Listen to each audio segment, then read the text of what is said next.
Today we're going to be ranking some of the most iconic WWE rivalries of all time. And we're going to be ranking them based on how good the matches were, but also how great the storylines were. And as always, don't forget to subscribe to the channel, ring the bell for notifications, and we're bringing it back, another $50 Amazon gift card to somebody in the comments. I'm going to give the code as to how to enter that at some point in the video. All right, here are the tiers that we're going to be using. We have Hall of Fame, amazing, good, decent, and overrated.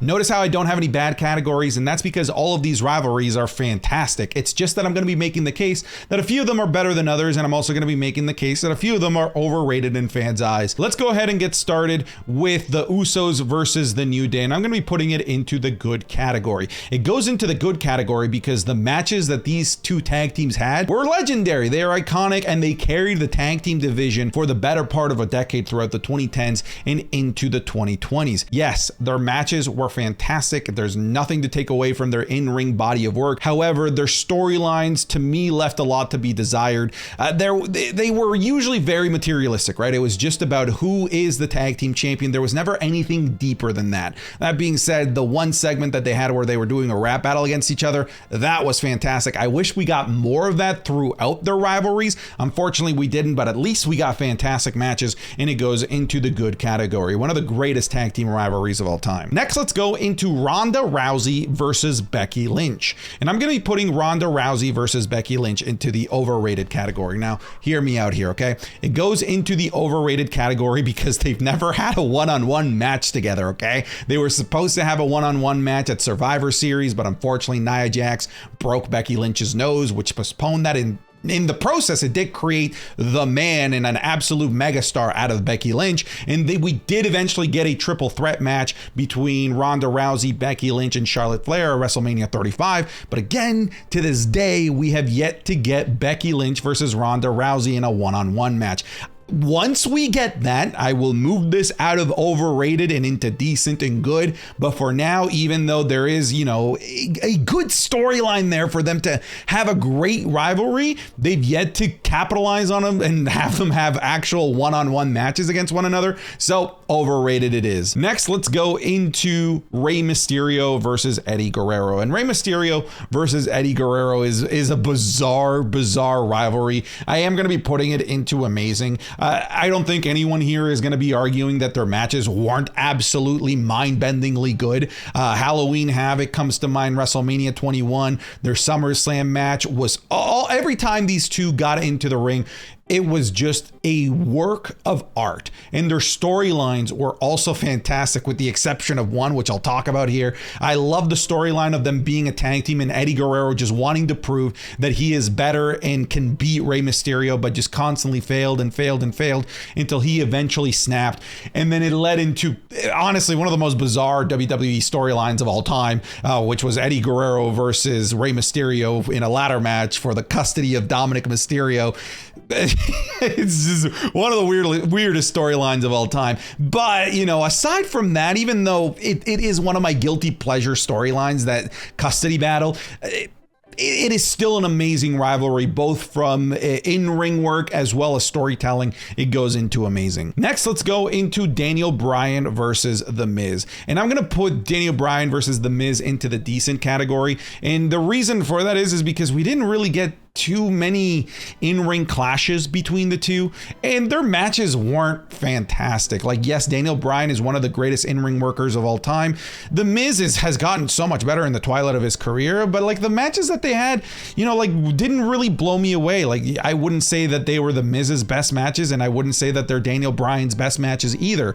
But the storyline was very natural, and it made sense. The storyline of the much better professional wrestler Daniel Bryan being the Miz's rookie immediately just told a storyline right there that could be carried for the rest of these two's careers.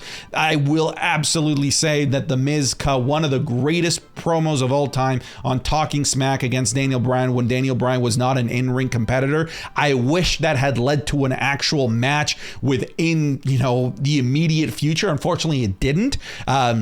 it led to a match like right away, I think we could have had an all-time storyline right there. It didn't, so it goes into the decent category for me.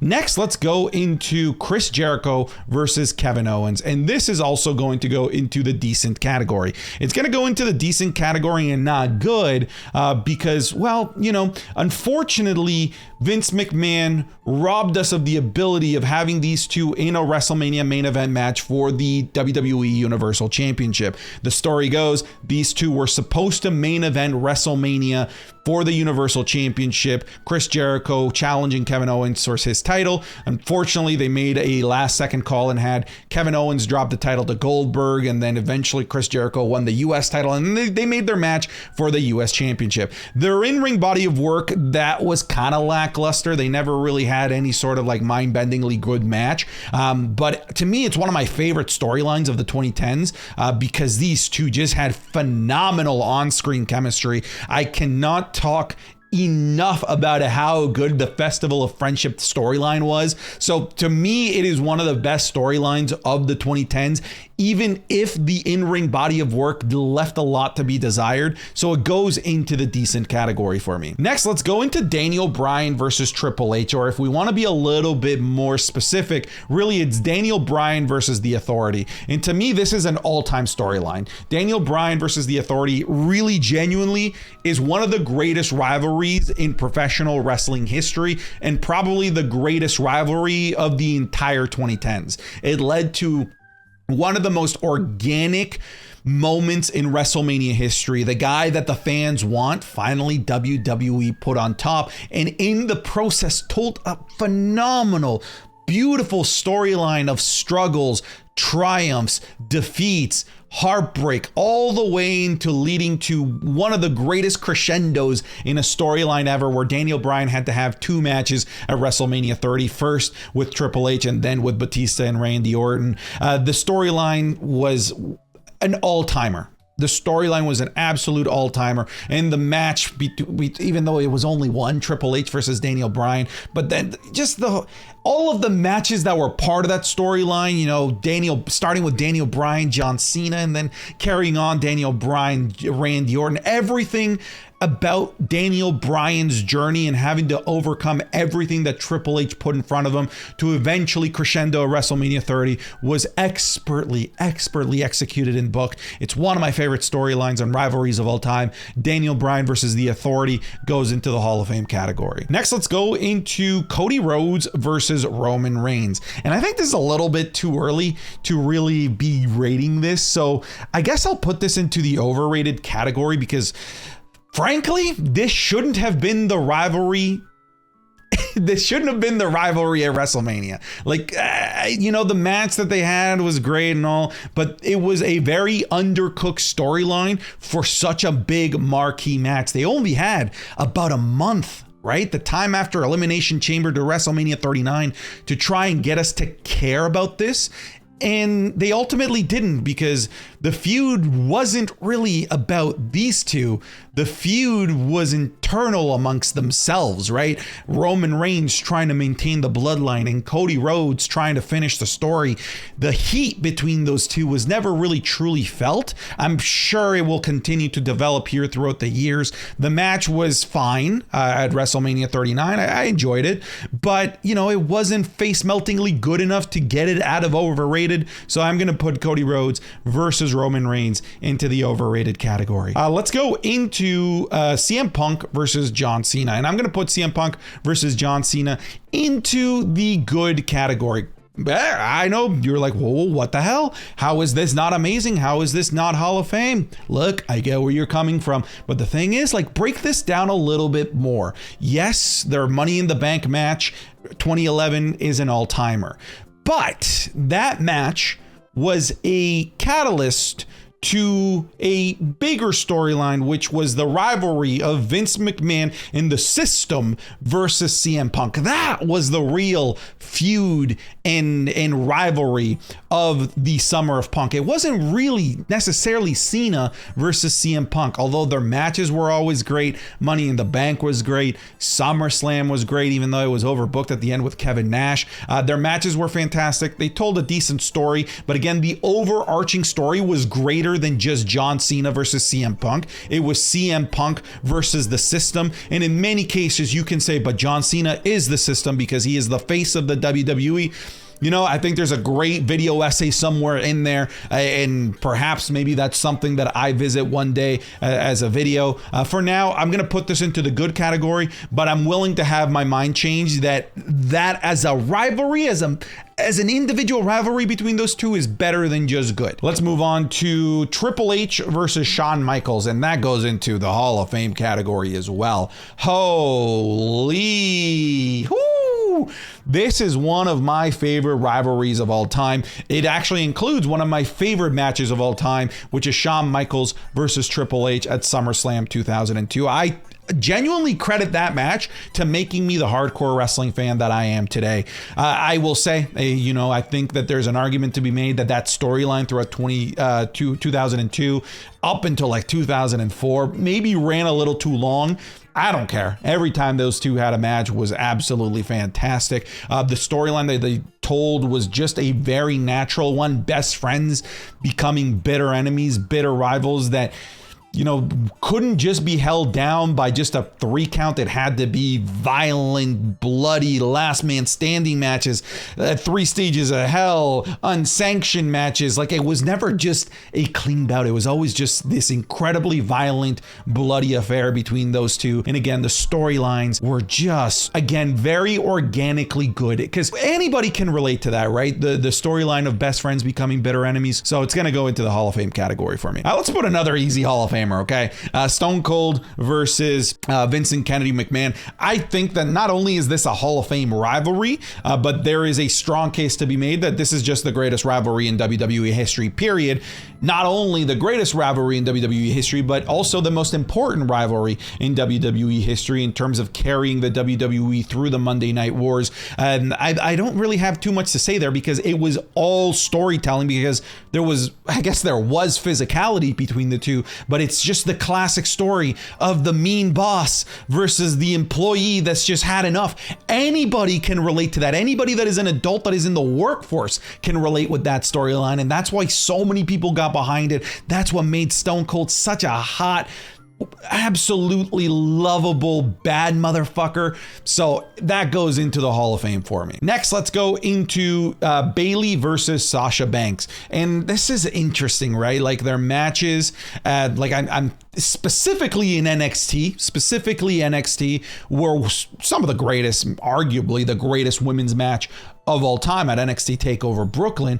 But then when it came to the main roster, they never really utilize that heat and story and history between the two in NXT to build a great story and rivalry on the main roster. It always felt like it was something missing. It never really was able to rekindle that same magic that they had in the NXT TakeOver days. Still, one of the most awesome storylines in women's wrestling history. I'm going to be putting Sasha Banks versus Bayley into the good category. Their matches were incredibly good. The storyline that was told specifically in the NXT days was so fantastic as well. It goes into the good category. Next, let's go into John Cena versus Edge, and I'm going to go ahead and put this into the Hall of Fame. Look, it's not a shocker that I have so many in the Hall of Fame, because like I said, a lot of these are just iconic rivalries, but John Cena versus Edge, there is a case to be made that this is the most important rivalry of the modern era, post-Attitude Era.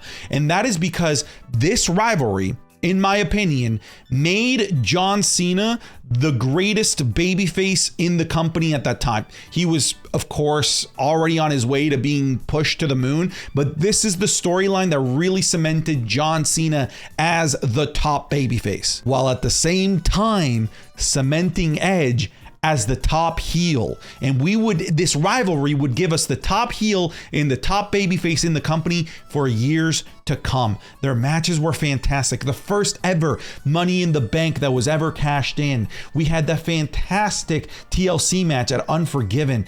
We had the craziness that was One Night Stand 2006 with Edge costing John Cena that championship match. Live Sex Celebration, also that. But yeah, it's a very important storyline in terms of setting up the upper echelon of WWE superstars, with Edge at the top of the heels and John Cena at the top of the faces.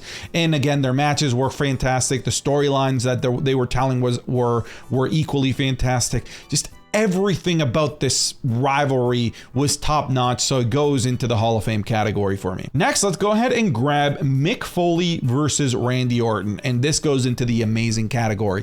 Mick Foley versus Randy Orton is an incredibly important rivalry, not because it was great in ring, and it was Backlash 2003, I think, or 2004. I get my years mixed up sometimes. That street fight, oh my goodness, that match was absolutely fantastic. And let's not forget that this rivalry caused The Rock to come out of retirement for one match at WrestleMania 20. So at least we also got that out of it.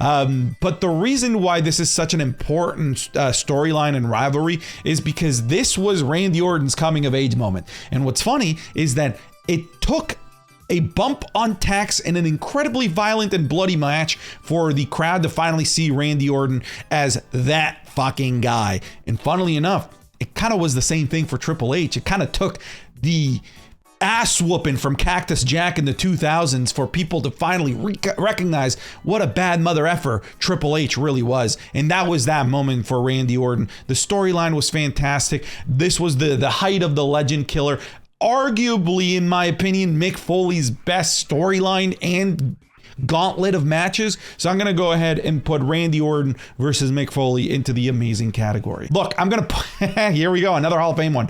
Johnny Gargano versus Tommaso Ciampa goes into the Hall of Fame category. And it's crazy that we've yet to get this in the main roster, because I think that there's a case to be made that as a rivalry between wrestler and wrestler, this may be the greatest rivalry that has ever graced WWE television, and most casual WWE fans, which makes the majority of the WWE universe, don't even know it exists. These two, it was like a year and a half, almost 2 years of not just amazing 5-star matches, but just blood-curdling storytelling that just made you care. It was the modern day telling of Triple H versus Shawn Michaels, best friend becoming bitter enemies. I cannot recommend this enough for people that are watching this video that may not have had a chance to watch the NXT Black and Gold days and witness Tommaso Ciampa versus Johnny Gargano. You have to go back and watch it.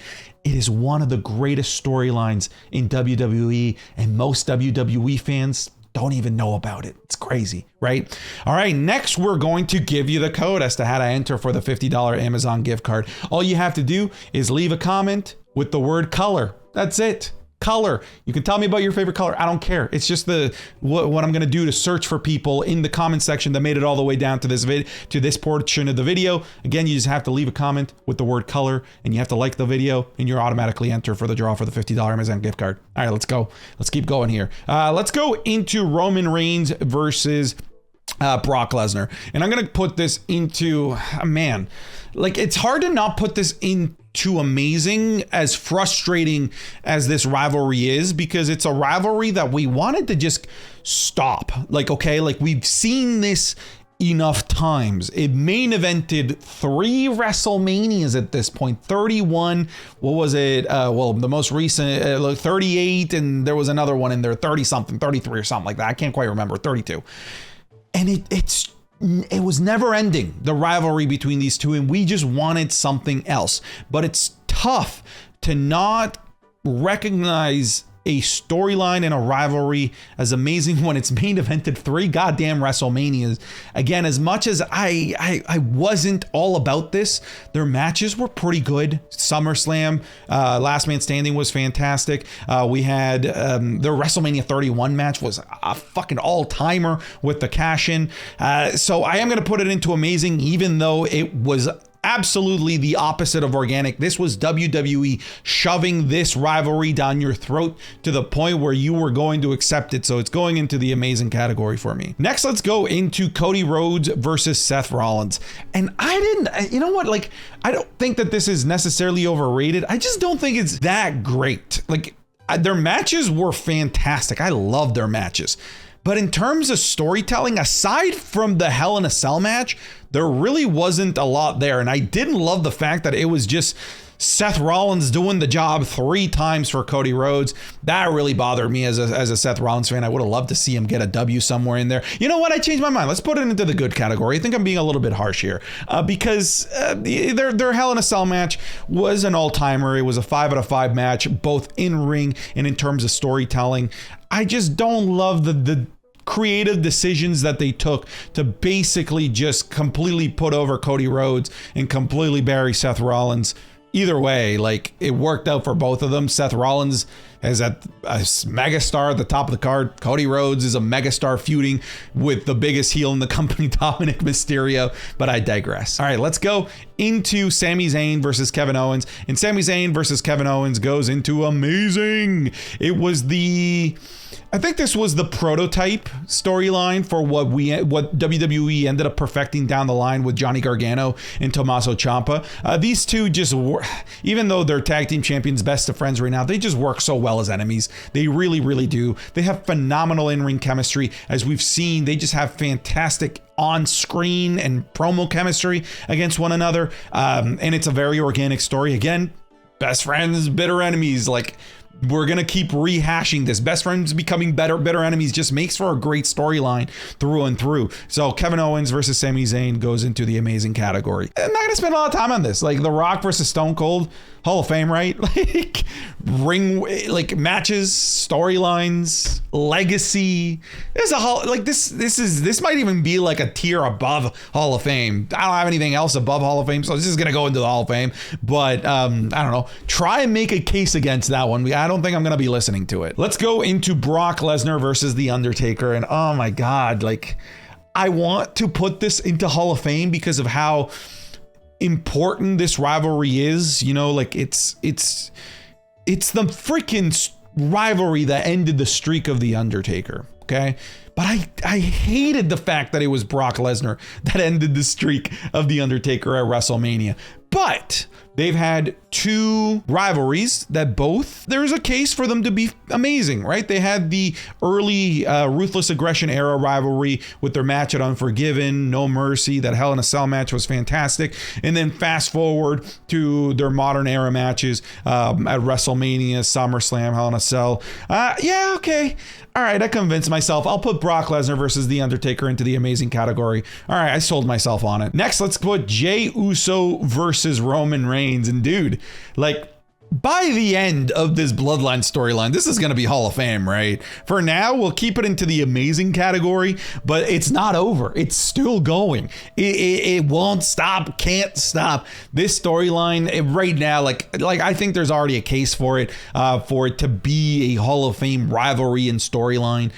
For now, I'll keep it into the amazing category because it's not over. All right, there's still a lot more. I still think there's a possibility that maybe it is main event Jey that dethrones the tribal chief. For now, it sticks into the amazing category. What a great storyline. Their matches were fantastic. Story was also just so good. The one downside, which is not their fault at all, was that all of their freaking 5-star matches happened in the Thunderdome in front of no fans. So just imagine once we finally get the tribal chief versus main event Jey in front of a packed capacity stadium. I can't wait for that. Let's do Triple H versus Batista. Triple H versus Batista for me goes into the good category. Their storyline into their match at WrestleMania 35, that shit sucked. That match was terrible. It was way too long. I didn't like the story, but their story and their matches during the Ruthless Aggression era, from WrestleMania 21, before that, and post WrestleMania 21, when they had a few matches in pay-per-views, were fantastic. This is one of the most iconic rivalries and set of matches of the entire Ruthless Aggression era, so it goes into the good category. Brock Lesnar versus Kurt Angle was amazing. The in-ring work between these two, again, some of the greatest matches I've ever seen. WrestleMania 19, fucking banger. SummerSlam, banger. Iron Man match, SmackDown 2003, absolute banger. Their matches were just incredible, and the story that these two ended up developing throughout like the year that they feuded ended up getting more and more and more personal. It started off as a friendly rivalry, and it eventually developed into an incredibly bitter storyline that I absolutely adored. And it's even a rivalry that within a year, they both got to play the good guy and the bad guy. It was so cool to see them transition and play basically completely opposite characters throughout the storyline as it developed. So it goes into the amazing category. John Cena versus Randy Orton, another all-timer, right? Like the quintessential rivalry of the PG era, right? Like we never really got those two during the Ruthless Aggression era, but in terms, like if we're looking for the Rock and Austin of the PG era, it's John Cena versus Randy Orton. All right, never forget, bald Randy Orton versus John Cena, fucking absolute menace. But yeah, their matches, I mean, like John Cena and Randy Orton match is never going to be a 5 out of 5. But, in terms of superstardom, I mean, it's up there, absolutely. And they had enough matches and enough great storylines to put this into the Hall of Fame, absolutely. John Cena versus AJ Styles, to me, was amazing. The matches that these two had between SummerSlam, Royal Rumble, it just told such an excellent storyline. The face that runs the place versus the champ. It was also like very organic, right? Like the face of the WWE, the guy that's been there, versus the face of independent wrestling coming here to the WWE to make a name for himself, giving John Cena his best in-ring performances ever, right? For a lot of people that say that John Cena can't wrestle, like John Cena has had just some absolutely phenomenal matches throughout his career that people just don't want to give him credit for. They always say, oh, it was John Cena, it was AJ Styles that carried it, or it was CM Punk that carried it. As far as I'm concerned, it takes two to tango, okay? John Cena versus AJ Styles had some fantastic matches. Beat up John Cena was a great storyline. It goes into the amazing category for me. We have John Cena versus The Rock. And Hall of Fame as well. Like, this became Hall of Fame as time went on. Let me explain what I mean. In terms of the matches and the storyline, I probably would have had this in amazing, if we were just kind of going by that. But the fact that now, looking back, 10 plus years after this rivalry has ended, and the fact that we have two WrestleMania matches that involve The Rock and John Cena, two of the biggest celebrities on the planet today, is absolutely mind-boggling. It can't ever be replicated that we're going to have such megastars feud at WrestleMania. Like it's never gonna happen again. It's never ever gonna happen again. It cannot be replicated. How impossibly unlikely it is to have not just two guys that were iconic WWE superstars, but that would then go on to become iconic staples of pop culture. Okay, so on that alone, the fact that it mind-blowing that it even exists. This is absolutely a Hall of Fame rivalry, a rivalry for the ages, and still just incredibly mind-bending that this even exists. Let's go ahead and put the Dudleys versus the Hardys versus Edge and Christian into amazing. It's kind of similar to the Usos versus the New Day in terms of the fact that like the storylines really were about the titles, but in I mean, like the matches that they put together were better than the Usos and the New Day, in my opinion, and more iconic, right? Like how many images have we seen of the TLC matches that these three tag teams had together? And there's a reason why they call them the Holy Trinity of tag teams. The Holy Trinity goes into amazing. Next, we have Chris Jericho versus Shawn Michaels, and that storyline for me also goes, oh, I'm really tempted into putting this into Hall of Fame. I'll put it into amazing. Although I think there's a strong case for Hall of Fame. I do believe that this was the best Hall of Fame. I changed my mind. Look, yeah, I sold myself. Look, I think that this is the best rivalry, like really, like in terms of storyline. In terms of storyline, I think this was the best rivalry of the Ruthless Aggression era. And it happened twice, right? Because we got them throughout that storyline of Chris Jericho being the best in the world of what I do. But then we also had a great rivalry between them that led to a match, a fantastic match at WrestleMania 19. So we didn't just have one great rivalry and storyline between these two. We had two within the span of about 5 years. So Hall of Fame for me, a Hall of Fame rivalry. Let's go into Seth Rollins versus Dean Ambrose, and I'll put Seth Rollins versus Dean Ambrose into the good category. Oh yeah, I'll keep it into the good category. Again, organic story, right? Great friends become bitter enemies. It felt like these two never really got a grandiose enough stage to really blow off this rivalry. It's kind of crazy that we've never really had a members of the Shield match at WrestleMania. Absolutely mind-boggling that doesn't exist. I'm going to put this rivalry into the good category. Told a good story. Great matches between these two. Goes into the good category. Edge